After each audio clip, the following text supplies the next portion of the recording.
Black Myth Wukong Massive Sales Success on PS5, while a DLC reveal hinted for the future.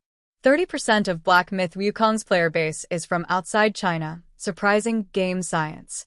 Sales outside China are significant, with over 7 million copies sold based on gameplay alone. Xbox version delay blamed on Series S, while a DLC reveal hinted for the future.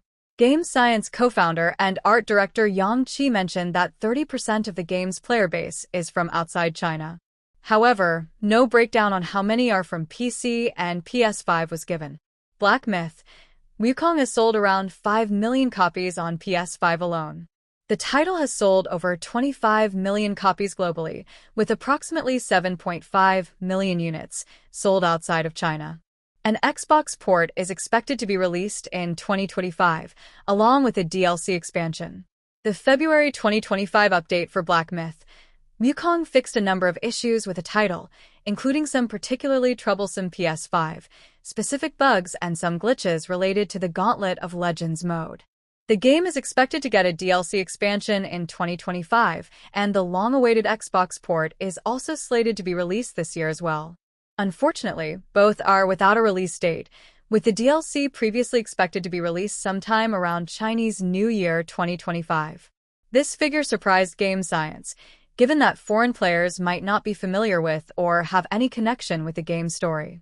According to Qi, even if players don't understand Wukong's design, style, and story, they can appreciate the core content and how the game resonates with common experiences. How does this 30% translate to sales? In a January 30th report by Nico Partners, it states that Black Myth Wukong has sold 25 million copies across console and PC. If the 30% number is considered, that means about 7.5 million game sales are outside China. Huge sales numbers and industry accolades continue to pour in for Game Science's AAA release, with Black Myth Wukong recently surpassing 25 million copies sold globally. 20 million of those copies were sold in the game's first month of release, and the title still holds the distinction of being the most played single-player game in Steam history, boasting over 2.2 million concurrent users on its release day. Just over 6 months later, some new numbers have been announced, with players now able to see how Black Myth Wukong has performed both internationally and on Sony's major system.